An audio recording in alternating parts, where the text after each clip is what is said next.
කොළඹ විද්‍යාත්මක නාමය පහතින් දක්වා ඇත. තෙත් වනාන්තරවල දක්නට ලැබේ.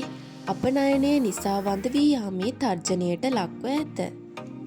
අංකෙන්ද විද්‍යාත්මක නාමය පහතින් දැක්වා ඇත. අධික ශීතලෙන් තොර සෑම පරිසරයකම මෙම ශාකය දක්නට ලැබේ. බෙහෙත් සඳහා යොදා ගැනීම නිසා වඳ වී යාමේ තර්ජනයට ලක්ව ඇත. වැල් බැබිල විද්‍යාත්මක නාමය පහතින් දක්වා ඇත. ශ්‍රී ලංකාව හා ඉන්දියාව වැනි රටවල දක්නට ලැබේ. බෙහෙත්වලට යොදා ගැනීම නිසා වඳ වී යාමේ තර්ජනයට ලක්ව ඇත.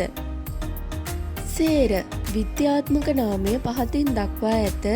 නිවර්තන කලාපයේ දක්නට ලැබේ. බෙහෙත්වලට යොදා ගැනීම නිසා වඳ වී යාමේ තර්ජනයට ලක්ව ඇත. කුඩුමිරිස්ස විද්‍යාත්මක නාමය පහතින් දක්වා ඇත. කඳුකර හා පහතරට ප්‍රදේශවල දක්නට ලැබේ. රෝගාබාධ සුව කිරීමට යොදා ගැනීම නිසා වඳ වී යාමේ තර්ජනයට ලක්ව ඇත. කොතල හිමුටු විද්‍යාත්මක නාමය පහතින් දක්වා ඇත.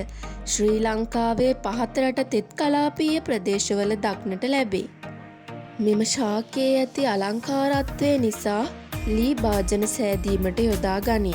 මෙම භාණ්ඩ නිෂ්පාදනය මෙන්ම වෙනත් රටවල් වලට අපනයනය කිරීම නිසා ඉක්මනින් වඳ වී යාමේ තර්ජනයට ලක්වේ.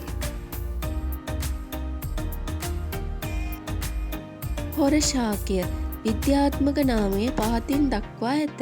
පහත රටවැසි වනාන්තර ශේෂයක් වන සිංහරාජ වනාන්තරයේ දක්නට ලැබේ. මෙම ශාකයේ විශේෂත්වයක් වන්නේ සුළඟ මගින් බීජ ව්‍යාප්ත කිරීමයි. රතුදත්ත පොතට අනුව වඳ වී යාමේ තර්ජනයට ලක්ව ඇති ශාකයක් ලෙස දැනටමත් නම් කර ඇත.